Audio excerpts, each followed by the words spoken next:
Misty Knox. I am the Associate Director of Academic Affairs at the Kansas Board of Regents.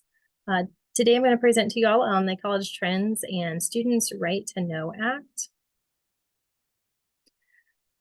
So a little bit about the Board of Regents. Our regents come to us from across the state and bear a wide range of responsibilities for post-secondary education in Kansas, including the collection of data from our 32 public institutions of higher education. So going to college is an important decision, but one that's demonstrated return on investment for lifetime earnings. So your chances at making a wage that is family sustaining are far greater with a four-year degree, and the labor market demand is still there as well. High school graduating classes have not been decreasing in recent years, even as our post-secondary enrollments have declined. Much has been made of the enrollment cliff to come in 2026, 18 years after the Great Recession of 2008. Lower birth rates are expected to affect our system enrollments for at least the next decade after 2026. So you can see here, right between 2021 and 2026 falls 2023, 2024, where we're at currently. So within the overall numbers, there's also a demographic shift, high school graduation 10-year change. The Hispanic students are up 2,635 and white students are down 1,937. Our system student headcount has declined 15.7% over the most recent 10 years. Full-time enrollment students declined 14.5%. So the rate of decline is not uniform across the system. We see a correlation in high school students' enrollment in courses within the Excel and CTE, Senate Bill 155 courses. Certainly had a dramatic impact on technical college enrollments. The state universities are down 4.2%. Washburn University is down 15.8%. Community colleges are down 21.9%, while the technical colleges are up 70%. Our overall Kansas college going rate, including Kansas private institutions, would be almost 49%. With about 5% from the private in-state institutions. Students going to out-of-state institutions, either public or private, would make up about another 11% of the total high school graduates entering post-secondary institutions. So then the total for the 2022 high school class would be about 59.4% for the Kansas high school graduates. Private and out-of-state institutions have seen slight increases in college going rates, but those increases are not quite as pronounced compared to the downward shift to the public sector. The college going rate has decreased for every demographic subgroup in the past 5 years, but perhaps even more alarming, the gaps for certain groups have become even more disparate. For example, the college going rate gap for Hispanic students, which is the light blue bar, compared to their white peers, which is a gold bar, has more than doubled to 16.2 percentage points in 2022, while in 2015, the gap was 7 percentage points.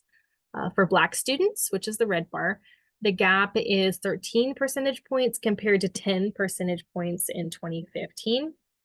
Certainly ensuring access for all students should be a key area of focus.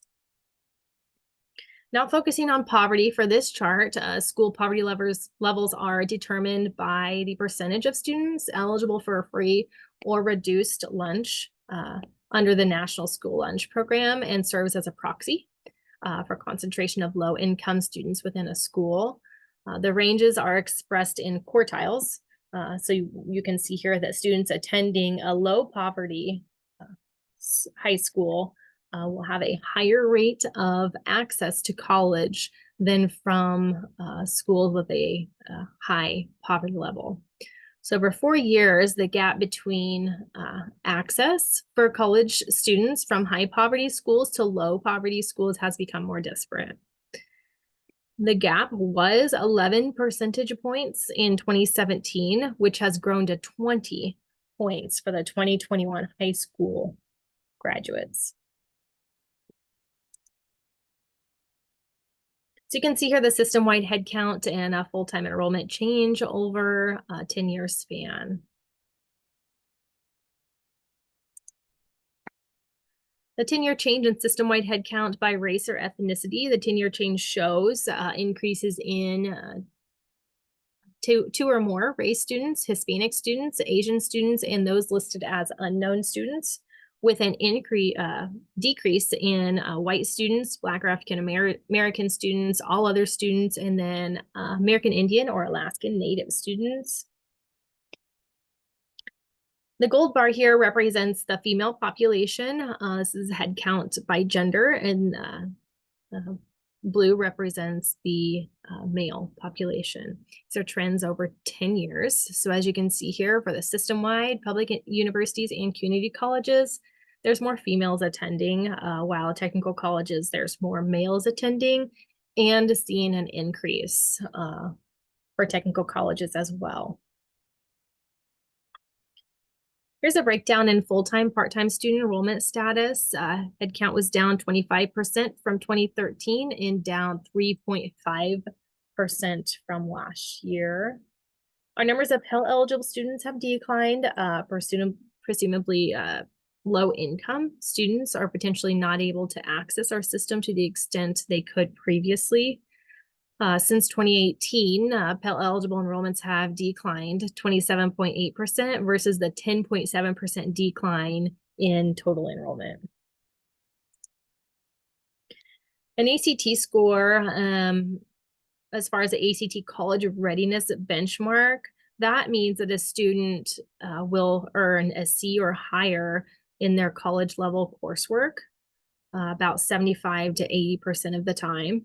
So beginning with the class of 2019, Kansas high school juniors were able to take the ACT for free during the school day.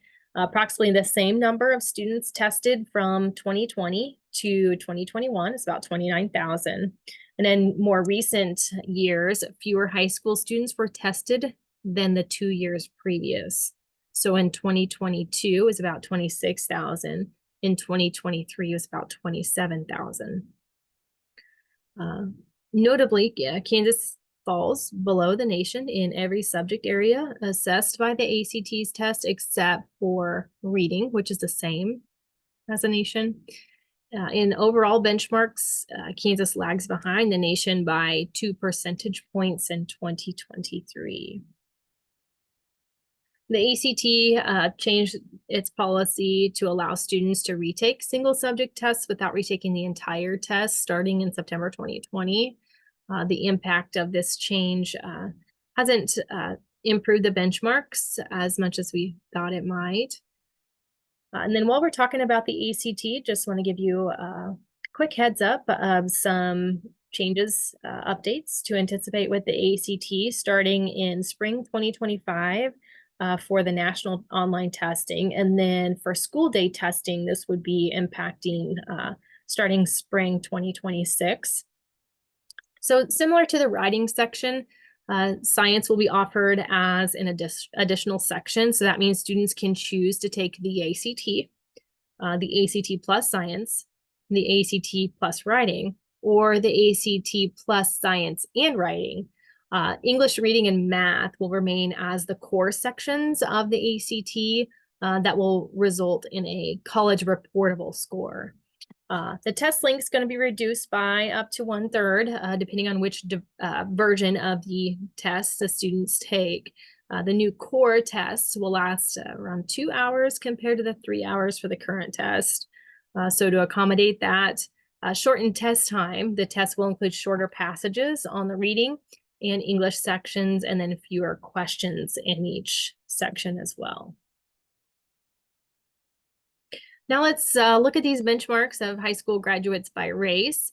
We see in every subject area there exists a significant gap between Hispanic, which is in red, and then Black, which is light blue students, compared to their Asian, dark blue bar there, and then white, which is the gold bar. All race ethnicity groups had a decline in percent meeting the benchmarks.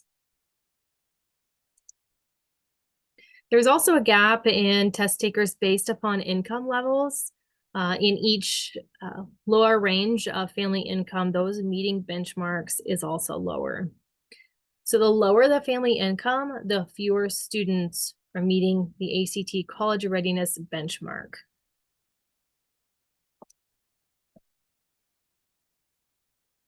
Moving now into the Kansas degree stats, the Board of Regents created a portal that's important for students and families to be aware of when planning for college.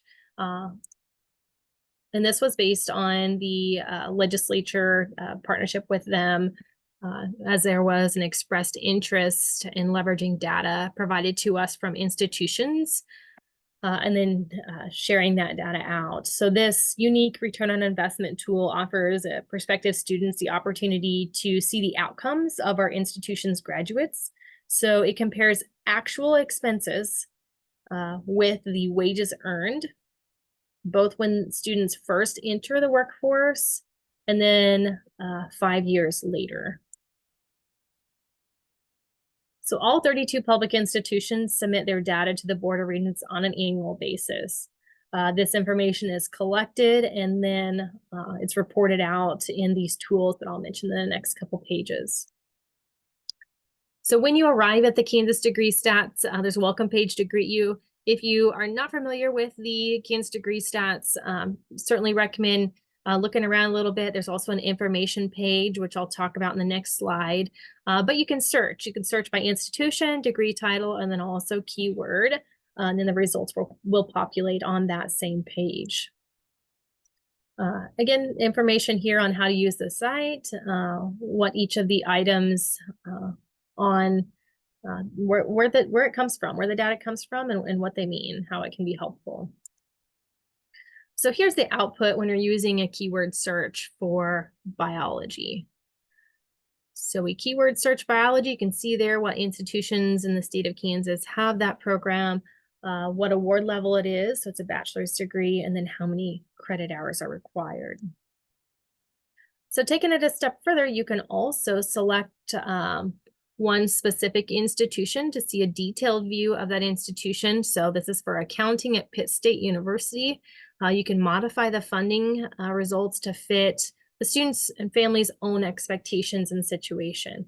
So scholarship and grants, loans, other funding resources, kind of get a more accurate idea of your investment, and then also interest rates, modifiable, and so forth.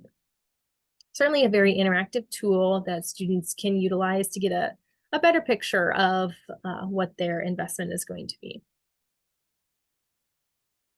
So you can also select up to 3 programs for a side-by-side comparison. So maybe you have a student who's looking at a few institutions for accounting. This is going to side-by-side show them, you have 2 4-year institutions, and then you have a community college here. So they can get an accurate idea of what they can expect. The statute requires that all institutions make the site readily available on their official website homepage and on a web page dedicated to the promotion of a degree program. The Students' Right to Know Act it's passed in 2021 with the intent to more widely inform high school students about the tools that are available. So there's quite a few tools available found at the kansasregents.org website that are very helpful, again, in helping students and families. So in addition to the Kansas Degree Stats website, the board developed several informative sites to help along the way. One of those being, it's called Key Stats, Kansas Higher Ed Statistics. So this portal, you can navigate through all of these tabs and kind of see historically, what was the enrollment for concurrent enrollment, dual enrollment, Excel and CTE.